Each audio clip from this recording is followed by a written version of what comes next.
when the sky over Tunag Valley darkened, as if the night had fallen. Within moments, a cloudburst unleashed its fury, turning the village into a river of mud and debris. आज हम यहाँ केवल किसी विषय पर बात करने के लिए नहीं, बल्कि उन असंख्य दिलों को याद करने के लिए एकत्रित हुए हैं जिन्होंने हाल ही में प्रकृति के क्रोध का सामना किया है। जब आपदा आती है, चाहे वो जमीन का कांपना हो या फिर जल का सैलाब, वो अपने पीछे केवल टूटे हुए मकान नहीं, बल्कि वह टूट चुके सपने और बिखरी हुई जिंदगियां छोड़ जाती है। जरा उस माँ के बारे में सोचिए जिसने एक ही पल में अपनी संतान और अपना घर खो दिया हो। जरा उस बूढ़े पिता के बारे में सोचिए जिसने अपनी पूरी उम्र की कमाई को एक ही पल में मलबे में बदलते हुए देखा हो। Honorable District and Session Judge for Kullu and Lahaul Spiti, Mr. Prakash Chandrana, esteemed guests, and all the dignitaries present here. We stand today in the shadow of inevitable truth. Disasters are the global complex reality. They are not merely interruptions to our lives. They are profound disruptions, shaking the very foundations of our communities, our economies, and most profoundly, our mental well-being. The moment when the disaster strikes is the moment when the world holds its breath. It's not about pouring concrete. It's not about pouring concrete. It's about pouring care, hope, and unwavering commitment. Today, I want to talk about the phase. Today, I want to talk about the phase which demands endurance, which demands patience, and which demands commitment, disaster victim rehabilitation, जिसका अर्थ है पुनर्वास या किसी भी व्यक्ति को फिर से उसकी स्थिति में वापस लाना। प्रकृति की मार जब जीवन को तबाह कर देती है, प्रकृति की मार जब जीवन को तबाह कर देती है, तब इंसान की हिम्मत और एकजुटता ही उसका एकमात्र सहारा होती है। आपदा हमसे सब कुछ छीन ले जाती है, आपदा हमसे सब कुछ छीन ले जाती है, पर हमारी उम्मीद वह हमसे कभी छीन नहीं पाती। भगवान श्री कृष्ण जी कहते हैं, अंतः अस्ति प्रारंभः, जिसका अर्थ है कि हर एक विनाश के बाद एक नए जीवन की शुरुआत होती है। Rehabilitation is the unseen marathon. Rehabilitation is the unseen marathon. It is the process in which a person that is in the crisis is moved back towards life of stability, dignity, and self-reliance.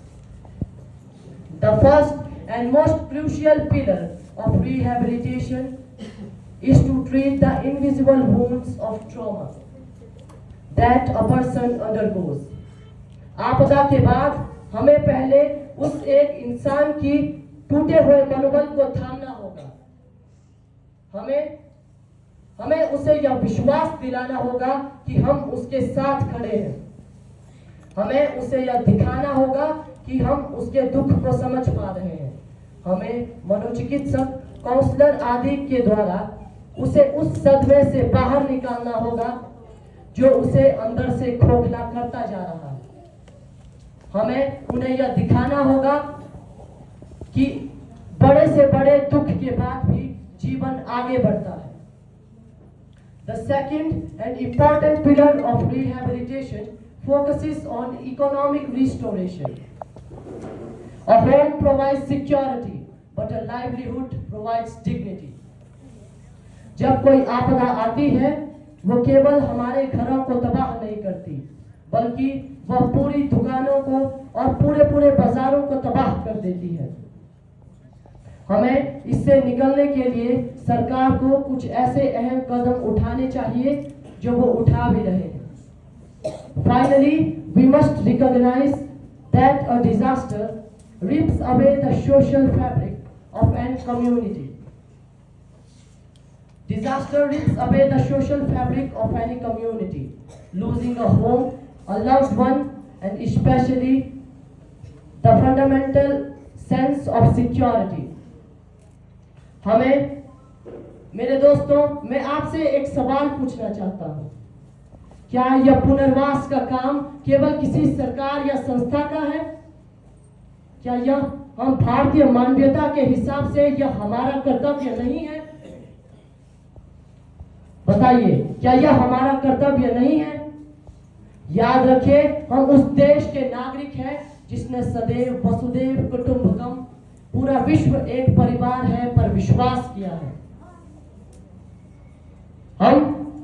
हम भारत के हर एक नागरिक को अपने परिवार के सदस्य की तरह मानते हैं।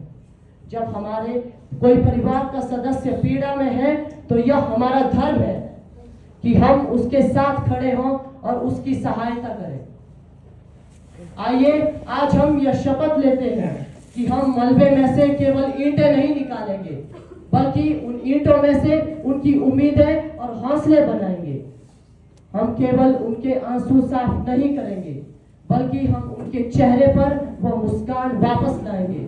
हम उन्हें दिखाएंगे कि मानवता की ताकत किसी भी प्रकृति के प्रहार की ताकत से 1000 गुना बड़ी है।